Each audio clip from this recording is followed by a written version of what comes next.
আমার হাতে হেডশট খাওয়ার ভয়তে পোলাপান সব পলাইছে, কিন্তু যখনই হিট লিস্ট মারিছি আমি তো দেখে পুরাই অবাক।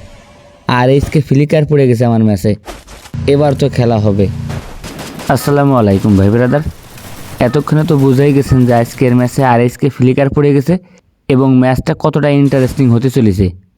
মূলত আমি আমার কন্টেন্ট বানানোর উদ্দেশ্যে একটা 16 ভার্সেস 16 র্যাঙ্ক ম্যাচে স্টার্ট দিয়ে দিই এবং ওই ম্যাচেই পড়ে দেয় আর এইচকে ফ্লিকার। তো দেখা যাক শেষমেশ আর এইচকে ফ্লিকারের মাইরে ম্যাচটা বুইয়া করতে পারে কিনা। বরাবরের মতোই আমি পিকে ল্যান্ডিং করি এবং পোলাপানতে দাবড়ায় হেডশট মারতে থাকি। মিনিমাম 15টা কিল করতে হবে, এই জন্য একটু অতিরিক্ত রায় দিয়ে খেলি। দেখা যাক শেষ পর্যন্ত কয়টা কিল করতে পারি। তো সবার কাছে অনুরোধ, সবাই পুরো ভিডিওটা দেখে তারপরে একটা কমেন্ট করবেন। এখানে আমার একটু ড্যামেজ লাগে, যার কারণে সাইডে চলে আসি এবং আরও একটা কিল। গড়ে কিল সংখ্যা 3। দেখা যাক 15টা কিল সত্যি করতে পারে কিনা। এনিমি তো পিকাই পুরো গিজ করতেছে। আরে রে যাতা দেবো।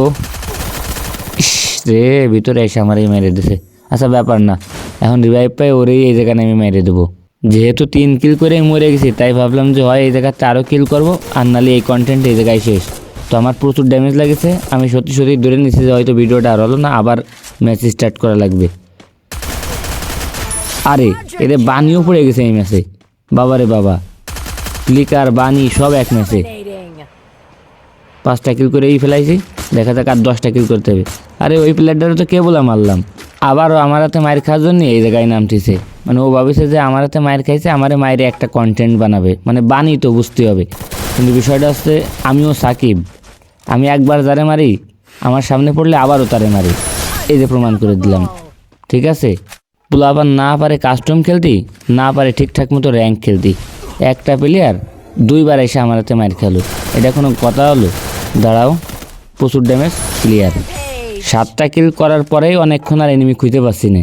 তাই এনিমি খোঁজার জন্যই মারিয়ে দিলাম একটা হিট লিস্ট। আর এই হিট লিস্ট মারার পরেই দেখে আর এইচকে ফ্লিকার পড়ে গেছে আমার ম্যাচে। কি আর করা, আমি তো সাকিব। ফ্লিকার হোক আর যেই হোক, মায়ের তো আমার হাতে খাওয়াই লাগবে, তাই না?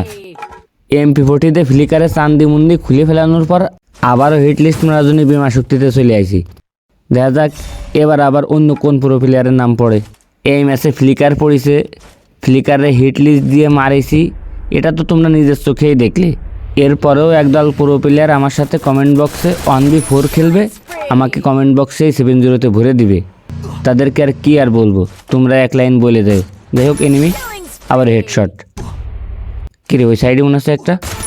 আরে বাবা, আজকে এসিটিতে কি শুরু হয়ে গেল বুঝলাম না। ধুত্তুরি, 15 কিল মনে হচ্ছে হয়েই যাবে না। 12টা অলরেডি ডান। দ্রুত দাবড়ায় ম্যান মারতে হবে। কিরে এনি নাইমে গেছে, ফাঁকা মাঠে দেখতেছে আমি রয়েছি, তারপরে এনি নাইমে গেছে। কেমনটা লাগে। যাই হোক, আর এইচকে ফ্লিকার বা আমাকে নিয়ে তার সাথে তুলনা করে কারো কমেন্ট বক্সে বাজে কমেন্ট করার দরকার নেই, কারণ সে আমার থেকে অনেক ভালো প্লেয়ার, এটা আমি জানি এবং মানি। আর আমার সামনে এখন এই যে প্লেয়ারটা আছে, এটাও অনেক ভালো প্লেয়ার। এই টোটাল ম্যাচে যতগুলো কিল করছি, আমার এই প্লেয়ারটাকে সবচেয়ে বেশি খাতারনাক এবং ভালো প্লেয়ার বলে মনে হয়েছে, যেটা গেম প্লে দেখে বোঝা যায়। ঠিক আছে, আমার মনে হয় এটা একটা স্পোর্টস প্লেয়ার। ভাই আমি সারা ম্যাচে কোথাও কোনো ভয় পাই নাই, কিন্তু এর সাথে সত্যি একটা টক্কর হয়ে গেছে, আমার একটা ফাইট হয়ে গেছে, যেটা আমার অন্য কোনো প্লেয়ারের সাথে হয় নাই। ভালো প্লেয়ারের থেকে ভালো প্লেয়ার থাকে, ঠিক আছে। যদিও আমার এই প্লেয়ারটা মারতে পারেনি, তারা শেষমেশ আমি MP40 মাইরেই দিছি, তবে মানতে হবে যে সে একজন ভালো লেভেলের প্লেয়ার।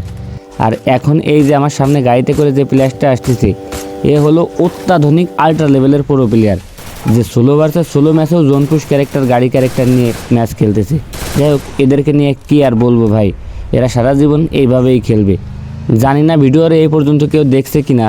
যারা দেখছে তাদের কাছে অনুরোধ, কমেন্ট বক্সে অবশ্যই বলে যাবেন যে শেষমেশ কয়টা কিল করতে পারলাম বা ম্যাচটা আদৌ বুইয়া করতে পারছি কিনা।